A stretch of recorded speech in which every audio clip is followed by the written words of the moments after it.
जय श्री गणेश हर हर Mahadev Mahadev Shankar YouTube channel में आपका स्वागत है। आज मैं लेकर आया हूँ एक नई जानकारी की शक्ति कब और कैसे पूछा देती है। तो ध्यान से सुनना, इस वीडियो को पूरा सुनना ताकि पूरी जानकारी आपको समझ में आए। एक एक चीज बारीकी से सुनना ताकि आपको भी पता चले शक्तियाँ कब और कैसे पूछा देती हैं। तो कई लोग जो मेरे पास चौकी पर आते हैं उनमें कई भक्त होते हैं, कई साधक हैं, तो वो बार बार मुझे यही कहते हैं कि गुरुजी कान में बताने वाली साधना हमें दीजिए, कान में बताने वाली साधना दीजिए। तो मुझे लगा इस पर एक वीडियो बनानी चाहिए ताकि जो लोग भी चाहते हैं कि उनको कान में बताने वाली साधना मिले तो उनको क्या करना चाहिए, क्या नहीं करना चाहिए, उनको पूजा कैसे करनी चाहिए, उनको क्या करना चाहिए, क्या नहीं करना चाहिए, जिससे उनको ये कान में बताने वाली शक्ति प्राप्त हो। तो देखिए, जो कान में बताने वाली साधना है वो ऐसा नहीं है कि एक दिन में आपने वो साधना की और एक दिन में आपको शक्तियां जो है बताना शुरू कर दें कान में। तो ये जो शक्तियां होती हैं इनका प्रसन्न होने में समय लगता है और हर चीज का एक तरीका होता है। अगर आप तरीके से इन शक्तियों को मनाते हैं तो 100% ये शक्तियां आपका कहना मानती हैं और आपके आग्रह पर कार्य करती हैं। ऐसा नहीं है जोर जबरदस्ती से कार्य करती हैं, आपकी हर प्रार्थना पर कार्य करती हैं।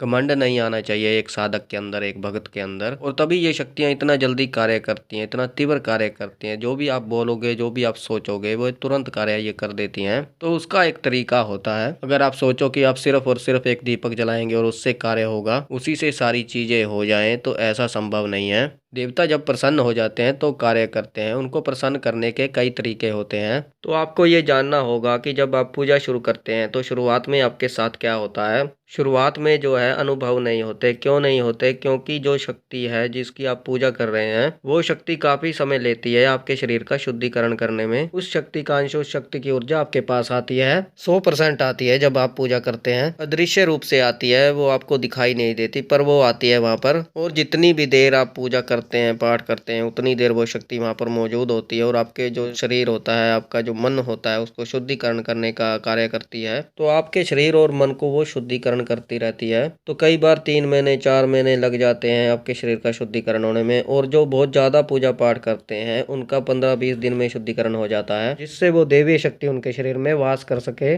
और देवी शक्तियां पवित्र शरीर में ही वास करती हैं। तो सबसे पहले वो आपके शरीर और मन को पवित्र करने में कार्य करती है, जिसमें थोड़ा सा समय लगता है। तो उसके बाद जब आपका शुद्धिकरण हो जाता है तो उसके बाद उनका जो अंश है आपके पास आना शुरू हो जाता है। एक अंश आपके पास आना शुरू हो जाता है जब आप एक मात्र दीपक जला रहे हैं, पूजा कर रहे हैं, सेवा कर रहे हैं, आरती कर रहे हैं। इससे पहले एक अंश आएगा, फिर 2 अंश आएंगे। वो उस शक्ति पर निर्भर करता है। अगर आप चाहते हैं कि ज्यादा अंश आए, क्योंकि जब ज्यादा अंश आएंगे तो जो देवी शक्ति है वो जल्दी जागृत होगी। जिस प्रकार लोहे को गर्म करने के बाद कोई भी आकार दिया जा सकता है, उसको किसी भी दिशा में मोड़ा जा सकता है और मनचाहा आकार दे सकते हैं, इसी तरीके से जो है देवी शक्तियों का होता है। देवी शक्तियों को अगर आपको बुलाना है, उनके ऊर्जा रूपी अंश को इकट्ठा करना है और मनचाहा उस शक्ति से कार्य लेना है। कार्य का मतलब विनम्र स्वभाव से विनती करके, प्रार्थना करके। तो आप जब चाहते हैं कि वो आपका कार्य करें, आपके कान में बताएं, आपको सब कुछ बताएं और दूसरों के बारे में आपको सब पता चले, तो तभी हो सकता है जब आप उनके अंशों को इकट्ठा जल्दी कर ले।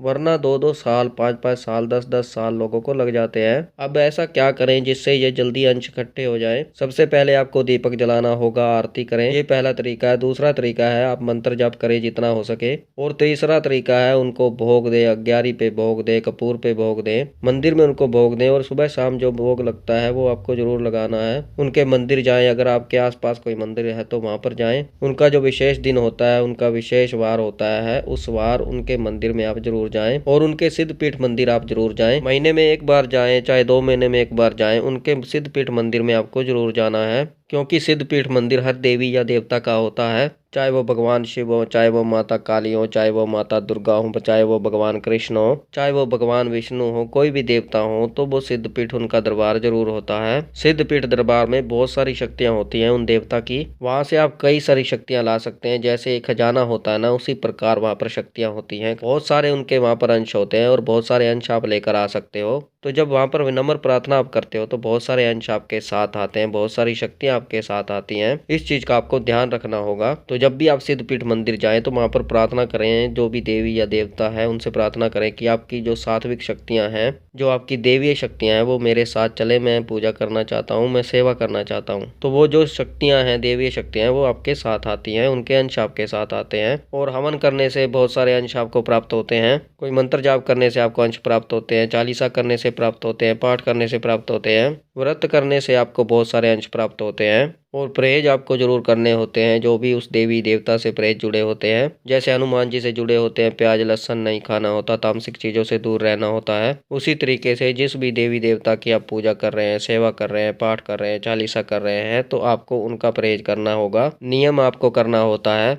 क्योंकि बिना नियम के कोई भी देवीय शक्ति आप प्राप्त नहीं कर सकते। तो आप इन सब चीजों को जब आप करते हैं, एक जो सच्चा साधक है, सच्चा भगत है, उसके बारे में आप जानने की कोशिश करेंगे, तो वो इन सब चीजों को करते हैं क्योंकि उनको पता है ये कार्य करने से उनको देवीय शक्तियाँ जो है, देवीय अंश जो है, बहुत जल्दी प्राप्त होते हैं। एक तरफ आप मंत्र जाप भी कर रहे हो, एक तरफ आप चौला भी चढ़ा रहे हो, एक तरफ आप मंदिर भी जा रहे हो, एक तरफ आप व्रत भी कर रहे हो और उनके धाम पर भी जा रहे हो, तो उससे बहुत जल्दी अंश प्राप्त होते हैं आपको और जगह जगह से आपके पास अंश इकट्ठे होते हैं और इससे वो शक्ति बनती है और अपना एक रूप और एक अपनी आकृति ले लेती है और जागृत रूप में आपके सामने आ जाती है और फिर वो संकेत देती है। पहले सपने में संकेत देती है, वो आपको पहले सपने में संकेत देते हैं, फिर आपको दीपक में संकेत देना शुरू कर देते हैं। जैसे दीपक में फूल बनता है, दीपक की लो जो है वो तीव्र हो जाती है, या कोई दीपक में आकृति बनती है, फूल बनता है, त्रिनेत्र बनता है, त्रिशूल बनता है और आपके शरीर में भी आपको महसूस होगा, बड़ी बड़ी उबासियां आएंगी, आपका शरीर जो है वाइब्रेट होगा या आगे पीछे हिलेगा और सांस ऊपर की तरफ चढ़ेगा और इसी बीच में आपके ऊपर सवारी भी आ जाती है।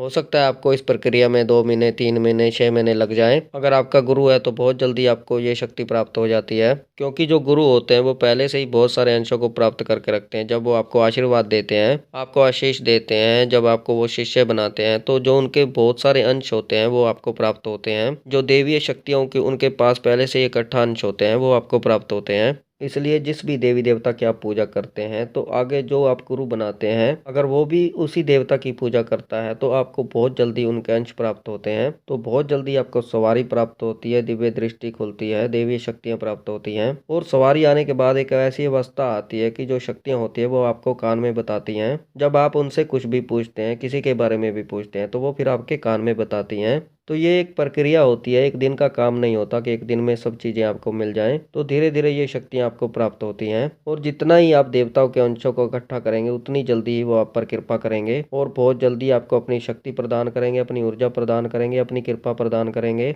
तो ये थी जानकारी की शक्तियाँ कब और कैसे पूजा देती हैं। तो बाकी मुझे विश्वास है कि इस प्रश्न का उत्तर आपको मिला होगा कि कैसे शक्तियाँ कार्य करती हैं, कैसे आपको कान में बताती हैं, क्या करना चाहिए, क्या नहीं करना चाहिए। तो इस वीडियो को ज़्यादा से ज़्यादा और लोगों तक शेयर कीजिए ताकि उनको भी पता चले कि उनको क्या करना चाहिए, जिससे उनको कान में बताने वाली शक्ति प्राप्त हो और उनको ये पता चले कि शक्ति कब और कैसे पूजा देती है, क्या करना चाहिए, क्या नहीं करना चाहिए। लाइक करें, कमेंट करें, कमेंट में हर हर महादेव अवश्य लिखें। मैं महादेव और माता पार्वती जी से ये प्रार्थना करता हूँ कि आप पर सदैव कृपा बनाए रखें, आप खुश रहें, आपका परिवार खुश रहे, आपकी हर इच्छा पूरी हो, आपकी हर मनोकामना पूरी हो, आपके सारे कार्य सिद्ध हो। तो हम मिलते हैं एक नई जानकारी के साथ, तब तक के लिए हर हर महादेव, हर हर महादेव, हर हर महादेव।